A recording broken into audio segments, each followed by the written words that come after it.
نابزة تحستو مئتونا بمجمريا زي نارسيسيستيك تبل قال ناي تقرينيا ترقوما سلا زي رخبنا لا نارسيستاوي زبل قال كنتك أموخانا بزقات عمي نحبركم ناب تحستونا خنملس ناي تحستونا أرئستي دما ناي متزلام غوسكواس ويدما سمير كامبين إيو مس نارسيستاوي سب ويدما narcissistic person زمدنا أحليفكا انت دا أخوانكا بفلاي دما كاب حدا نلعلي زتدقاقم زمدنا انت دا أحليفكا ناي متزلام غوسكواس ويم دما سمير كامبين متقعتي كمزوردكا دارقا رقوت نقريو كبهالي كال إذا دما نهيوتكا عزي قودائي كخون خيل ناي متزلام غوسكواسات قلة كاب عروفتخا قلة كاب سدرابيت قلة دما كاب مسارحتخا كمتسو يخيلو اتي وطيئتهم دما أب زناخا قودات زسعبو سلازخونو فتيم كان قدميت نختسقوم كم زيت خيل كوينو كسمعكا يخيليو نهيوتكاون كغيرو يخيليوم سلازي أقد دستنت بتات بزعباناي متزلام غوسكواس ويم سمير كامبين كنريئينا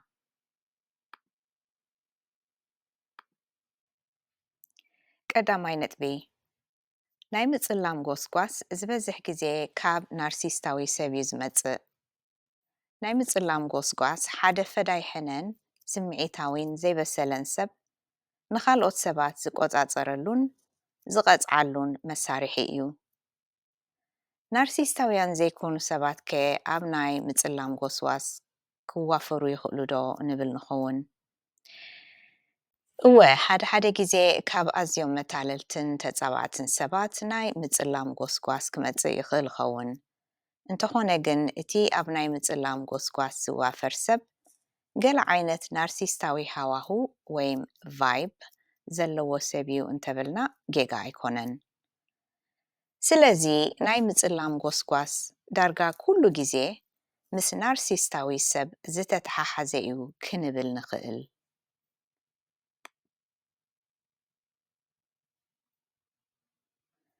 ካልኣይ ነጥቢ ናርሲስታዊ ሰብ ወይ ድማ ናይ ምጽላም ጎስጓስ ዘካይድ ዘሎ ሰብ ካልኦት ሰባት ከምቲ ንሱ ዝደልዮ እንተ ዘይኮኑሉ ወይ ክቆጻጸሮም እንተ ዘይከኣለ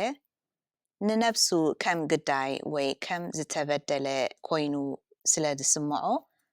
ኣብ ናይ ምጽላም ጎስጓስ ወፍሪ ይኣቱ ንኣብነት ምስ ሓደ ናርሲስታዊ ሰብ ርክብ ምስ ተቋርጽ ወይ ናይ ንግዲ ሽርክነት ውድእ ወይ ብዝኾነ ምኽንያት ካብኡ ትርሕቕ ወይ ካብ ሓዳርካ ትፈላለ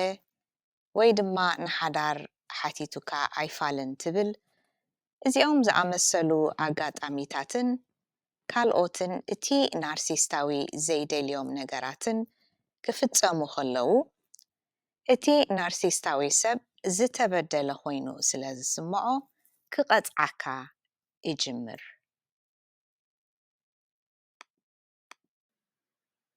ሳልሳይ ነጥቢ ናርሲስታዊ ሰባት ውጥረት ዝመልኦም ማለት ኦብሰሲቭ እዮም ሓደ ናርሲስታዊ ሰብ ዝተበደለ ኮይኑ እንተ ተሰሚዕዎ ብናይ ሕነ ምፍዳይ ባህጊ ይውጠር እሞ እቲ ሕነ ምፍዳይ ኣዝዩ ይብድሆን ይቆጻጸሮን ክገድፎውን ኣይክእልን ካልኦት ኣብ ከባቢኡ ዘለዉ ሰባት ይኣኽለካ ርስዓዮ ኣብ ነገር ኣይኮነን እዩ ክብሎ ይኽእሉ ኾኑ ግን ንሱ ክገድፎ ኣይክእልን እዩ እቲ ዕቡይ ባህሪ ናይ ናርሲስታዊ ሰብ ነገራት ብናቱ መገዲ ኣብ ዘይከድሉ እዋናት ክጻወሮ ስለ ዘይክእል ናብ ሕነ ምፍዳይ እዩ ዝጎይ እቲ ናይ ምጽላም ጎስጓሳት ድማ ንነዊሕ ግዜ ብቐጻሊ ንዓመታት ከይረብረበ ክጥቀመሉ ይኽእል እዩ ኣይርስዖን ድዩ ኣይደኽሞን ድዩ ዝብል ሕቶውን ክመጽእ ይኽእል ኸውን እዚ ድማ ካልእ ወፍሪ ኣብ ካልእ ሰብ ክሳብ ዝረክብ ካብዚ ጎስጓስ ከይእለይ ይኽእል እዩ ዋላ ናብ ካልእ ሰብ ምስ ሰገረውን ከይገድፈካ ይኽእል እዩ ምኽንያቱ ድማ እቲ ኣባኻ ዘለዎ ቁፅፅር ባህታ ስለ ዝፈጥረሉ እዩ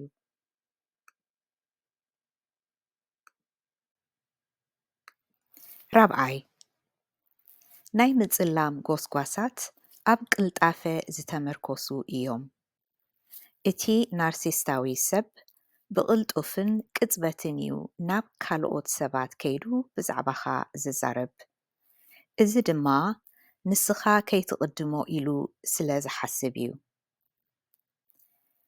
ኣብ ፈለማ ድማ በቶም ገርህታት ሰባት ብቐሊሉ ከኣምኑ ዝኽእሉ እዩ ነቲ ናይ ምጽላም ጎስጓስ ዝጅምሮ ገለ ሰባት ናባኻ መጺኦም ሓቂ ድዩ ኢሎም ክሓቱኻ ይኽእሉ ካልኦት ድማ ካባኻ ክርሕቁ ይጅምሩ ሓምሻይ እቲ ናርሲስታዊ ሰብ ኣእማኒ ዝኾነ ክስተታት እዩ ብዛዕባኻ ዝዛረብ ብፍላይ ድማ እዚ ናርሲስታዊ ሰብ ምሳኻ ነዊሕ ዝምድና ዝነበሮን ብዛዕባኻ ብዙሕ ዝፈልጥን እንተደኣ ኮይኑ ነዚ ተጠቂሙ ንኻልኦት ከእምን ይጋደል ንኻልኦት ካብቲ ንስኻ ዝተዛረብካዮ ነገራት እናኣጋነነ ብምንጋር ብዛዕባኻ ክጠራጠሩን ንዕኡ ድማ ከም ዝኣምንዎን ይገብር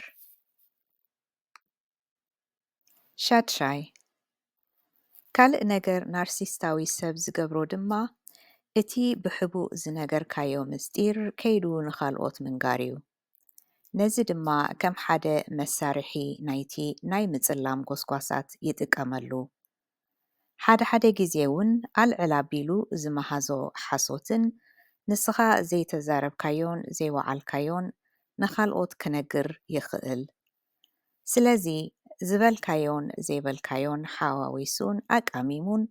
ናብ ካልኦት ከብጽሕ ይርአ እቲ ዓላምኡ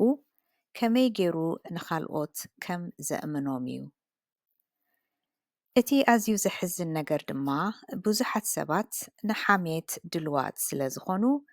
ነቲ ናይ ምጽላም ጎስጓስ ዘካይድ ዘሎ ሰብ ኣእዛኖም ዝህቡ ውሑዳት ኣይኮኑን ሻብዓይ ሓደ ግዜ እቲ ናርሲስታዊ ሰብ ነቲ ናይ ምጽላም ጎስጓስ ብጉርሕን ረቂቕ ብዝኾነ መገድታትን ክፍጽሞ ይርአ ንኣብነት ኣግህድ ኣቢሉ ንዓ ብዛዕባ ገለ ክነግረካ እንተዘይበለ ኣብ መንጎ ፀወታን ዕላልን ከም ቀሊል ኣምሲሉ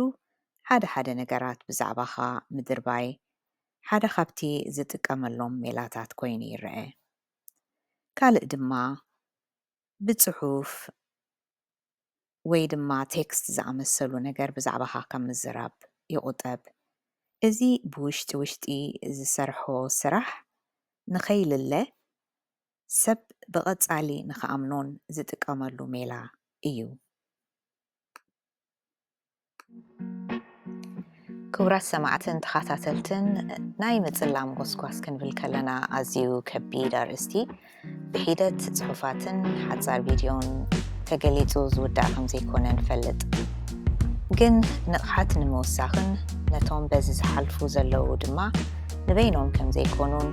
ብዙሓት ሰባት ብኸምዚ ዓይነት መጥቃዕቲ ከም ዝሓልፉን ንምዝኽኻር እዩ እቲ ዓላማ ናይ ዝሓጻር ትሕዝቶ እቶም በዚ ተሓልፉ ዘለኹም ሰባት ኣጀኹም እናበልና ናብ ናይ ኣእምሮ ክኢላ ኬድኩም ከተማኽሩ ንውከሰኩም በዚ ኣጋጣሚ ብትግርኛ ቋንቋ ብዙሕ ትሕዝቶ ተቕርብ ባና ሜንታል ሄልት እትበሃል ዌብሳይት ከም ዘላ እናሓበርና እቲ ሊንክ ናይዛ ዌብሳይት ኣብ ትሕቲ እዚ ቪድዮ ከነቕምጠልኩም ኢና